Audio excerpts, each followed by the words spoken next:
Greetings, Earthlings. I'm back on the channel. Man, I'm looking good. Okay? This is a video on self-love, and I just feel so fresh today, man. I feel so cleansed, like I am a new being today.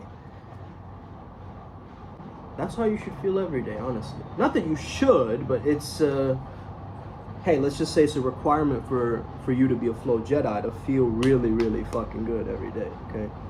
My name is Sumit Chatterjee from the Flow Zone Academy. I'm a flow state specialist. I help you feel your best and perform your best. Today we're going to talk about the difference between self-love and selfishness. A lot of people confuse these two topics, man.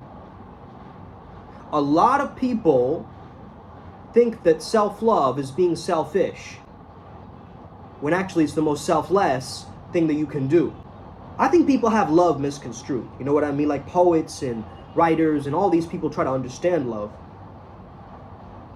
but really experiencing it, going through a process of it, is a completely different experience.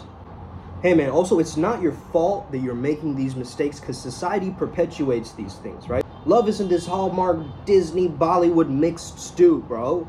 You get what I mean? It is your experience of connection or union, right? That divine gnosis that's happening, okay? The Heroes Gamos, that is what I'm talking about. Some of you got that when I said Heroes Gamos, it's a divine marriage, right? Some of you it went, and that's fine too. That's why you're on this channel, to learn things. So if you're really a profound student, you would take notes on these videos, okay? You would add it to the caliber of what you're creating in your life. Why do you want to do that? Well, because you're a student of life, are you not? Number one, self-love is not narcissism. Narcissists are actually deeply, deeply insecure, okay? And they're wearing a mask of who they're pretending to be. They're viewing relationships like some kind of a mental chess rather than an organic interaction with somebody else, like another human being. Real self-love, and again, these are my ideas, this is also from the research and the neuroscience stuff, okay? That every single day, you're gonna have to love this character in all its glory, okay? In all its idiosyncrasies and insecurities and all the stuff, all the gunk, right? That's there within you. Choose to embrace that shit. Reminds me of this dude, Ali, man. We used to have this friend in high school, right? He used to come over to us and he would just like, he'd just hug us and we'd just hug it out, man. It's okay, you know? I remember he used to do that. That was hilarious. That's kind of it, right? Self-love is quality time with yourself, checking in with yourself, doing a little bit of a self-inquiry, like, what's going on with you today, bro? Is everything swell? Everything good? Anything we need to talk about? Anything we need to work on? That's self-love, actually. Now, you might see that and sense that and just be like, but that's just like talking to yourself or whatever. That's not loving myself. Hey, how do you know that you love someone? You get to know them better, bro. You're curious about them. You can't stop thinking about them. Being selfish is, I know exactly who I am. I know who I want to be and what I want, and nothing will stop me. What about learning, bro? What about growth? What about humbling yourself and growing, right? Like, if you go in with a mentality that I know everything, what's the point of you showing up to class? You get what I mean? So selfishness is actually constricting, bro. It's making you lonely and isolated. When you have someone interacting with others, that's the most self-love. You get that? Because that other person is a reflection of you. You got to perceive self-love like yoga. You need the agility and the flexibility. Thank you for those random horns, okay? That's India for you. But if you're constricting, if you're rigid, if you're inflexible, if you're constantly comparing other people in a hierarchy when you enter a room, when you're comparing and contrasting yourself with other people and how better they are than you, you're still inflexible. You're too rigid. You're too stiff. Okay, just loosen. Self-love is loose, it's free-flowing, it's smooth. It's not this rigid, clunky thing like, oh, now I must do a self-love exercise. You're not a robot, bro. Yelling affirmations in the mirror every day. Yeah, that stuff is cool too. I mean, you know, mirror work and all that stuff. I tell my clients to do mirror work all the time. Play your favorite song, look in front of the mirror until that song is over. Positive, uplifting song, right? Don't choose like My Chemical Romance and like some breakup song, okay? For that. Because that's going to make you hardwire into your self-image that is you, and, you know, maybe it might be a bittersweet moment or whatever, but it's not raising your vibration. Our ancestors hunted together, bro. That's why we're meant to be social. Self-love makes us social. Selfishness does not. And yeah, you have some mirror neurons going off in your brain right now as you experience this, and I experience this. Let's say you see someone on the screen being very self-loving, okay? That gives you permission to do the same. But if you feel a resistance towards that, now you know you have some inner work to do, my friend. We have this thing in our brain called the insula. So that's used to feel our internal perception of ourselves, right? That understanding, but it's also an extrospection, right? An introspection, but there's also extrospection. What does that mean? You can read other people's vibes with the insula. Okay, so that's how I'm understanding that self-love becomes other love. There's a scientific explanation for that shit. Because it's in the same area of the brain. Your own love for yourself and your love towards others. It's a perception. It's a self-image thing. You can't give others what you don't have yourself, bro. You can't give others what you don't have yourself. Okay, tattoo that on the back of your hand if you have to. Actually, don't do that. I have a lot of influence over people. Actually, they've done the things that I've said in videos. So actually, I want to make a warning to you that don't do it just because I said it, right? Make a decision and then do it. So if you're judging others, you're judging yourself. If you're loving others, you're loving yourself. So self-love is almost foundational in our understanding of other relationships that we have. It's like you're this empty cup going out there to love someone without any love in your heart. So of course we have all these badass dangerous men on this channel and amazing sexy chicas who are watching from all across the globe, right? All you guys, you're flow state Jedis if I ever know one, okay? You're all Padawans on this path working towards self-actualization, feeling your best, performing your best, just being a peak performance shaman, right? Just going in there, getting shit done, you know, connecting the astral worlds with this world. You're doing it all. And let me be the walking example that this is possible for you. This is actually very possible for you. I can sit and be here and breathe and tell you this. And of course I'm telling you this, but one day I will not be here. And I'm aware of that fact too, memento mori. Remember your death. You know, the most common thing on people's deathbed is they regret living a life that they could have had, you know? A lot of people probably wish they had more self-love. And if they had more self-love, they would have lived a life truer to themselves, not a fake-ass life. To appease others and people please your entire life. Which comes from trauma, by the way. So you gotta heal yourself. So sometimes I'll watch my thoughts from like a bird's eye view. That really helps me. I love seeing things from different perspectives, man. You guys know that like, man, that turns me on or something. You know what I mean? Like, that's just the way my brain functions. I love seeing things from every different angle. I love interweaving different subjects like a spider's web and just solidifying concepts, crystallizing concepts out of all the information that's in my brain. That's juicy to me, okay? It's like, let's say you're on a bridge or something and you're looking at the highway down, right? And you see all these cars below you. They look like little ants, right, at one point. And that's your thoughts, bro. That's just different colored cars, you know? Maybe some of them are stuck in traffic, but they're passing along. They're just passing along like clouds in the sky.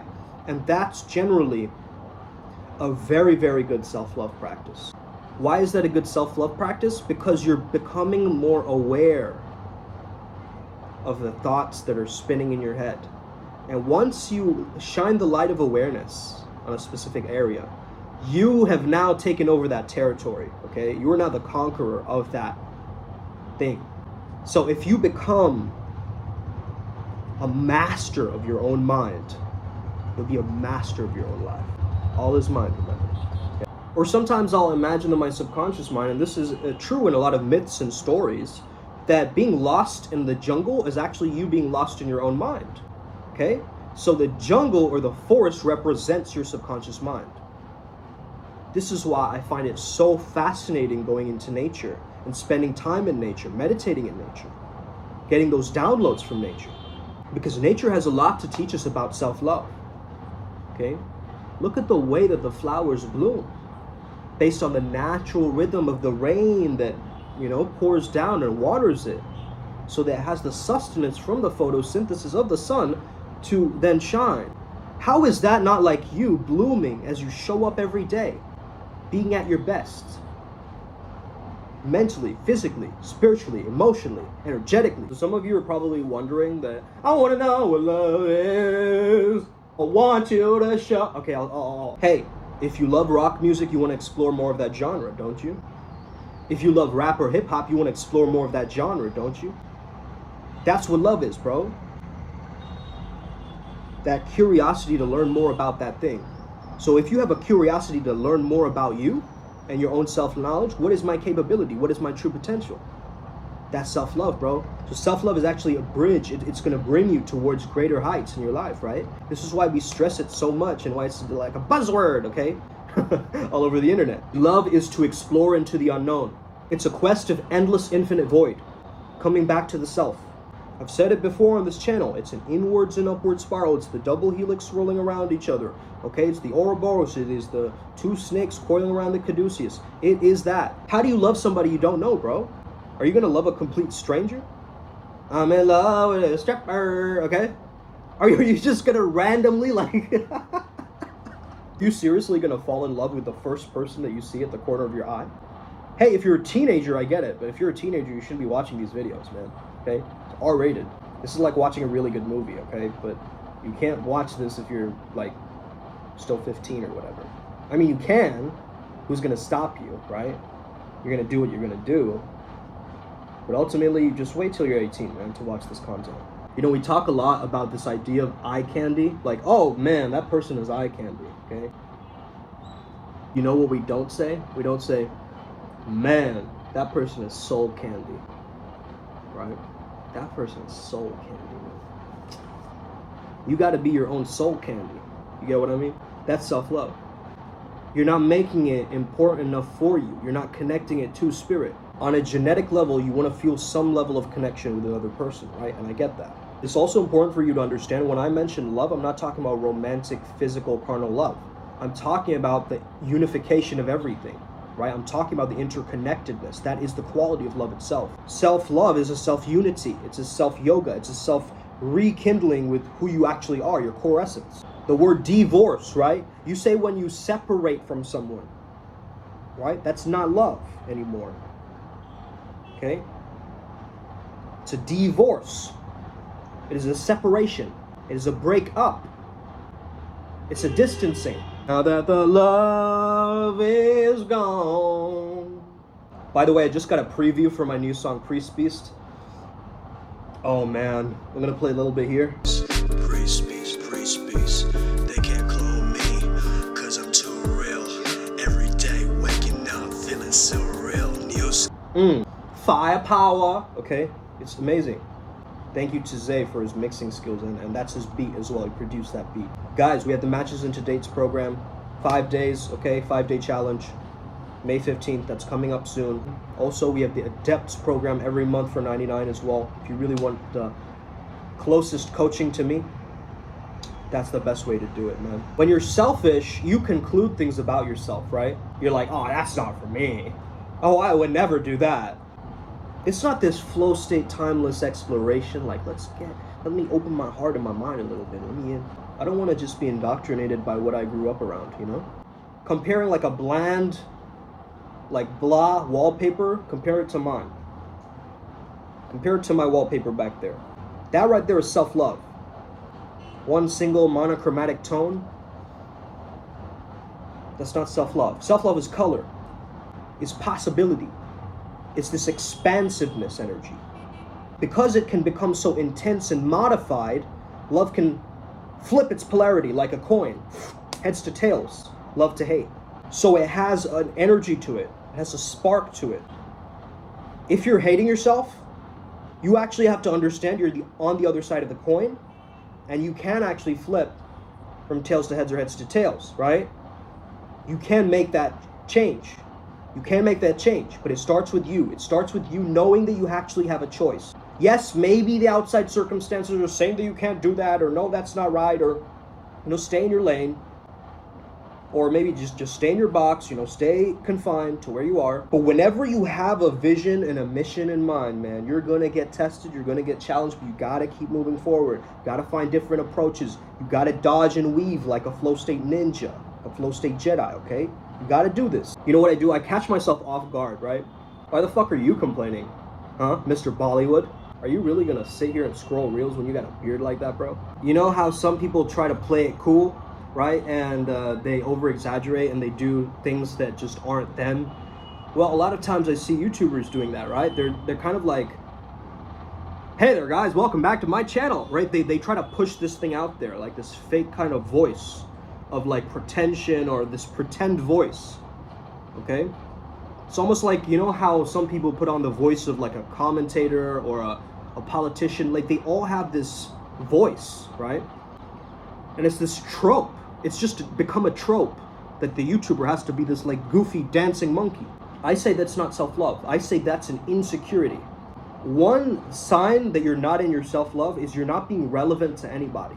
If you can be somewhat relevant and peering over the edge, that's really what self-love does. Is it's a creative energy, right? Sometimes I just want to bask in the afterglow. Sometimes I just want to bask in my own presence. Spend quality time with yourself, bro. Get yourself some tea, get yourself some coffee, sit down today and spend time with you, bro. Bring yourself on a date. Treat yourself, man. That's where the self-care comes in. When you love yourself so fucking much, you want to take care of you. You're so money and you don't even know it. And then everything becomes an act of self-love, brother. You cutting your nails to tying your shoelaces, I love all of me. I love my messiness too. If I don't love it, man, I'm never gonna get rid of it. So sometimes things have too much of an attachment to us. There's too much attachment, but not enough connection. You gotta be self-connected. Don't disconnect from source, brother. Don't disconnect yourself from the truth, brother. I wanna know so much more about me. You get that? I feel like I just shared like a PhD thesis or a grand formula on self-love in this video, and then now I'm just like chilling, right? I have clients today, gonna crush it. Yesterday I did a hypnosis for a client, so that was really powerful, man. I love doing sessions like that. We're also gonna give you guys personalized guided meditations and things like that too, so powerful stuff coming up. Hey man, I'm committed to the people that are committed to me. You know what I mean? You could ignore this video, skip this video, you know, go across and who does this hippie think he is, speaking facts about self-love? And I'm sure there's someone out there, right, some person across the world who's just like, hey man, who the fuck do you think you are, bruh? Telling me about my love of myself? I only get to decide that. Hey, that's cool, bro. I'm not stomping on your self-love, on your territory, on what you're doing to feel better. I'm just a songbird singing my song, and you just came across my song right here.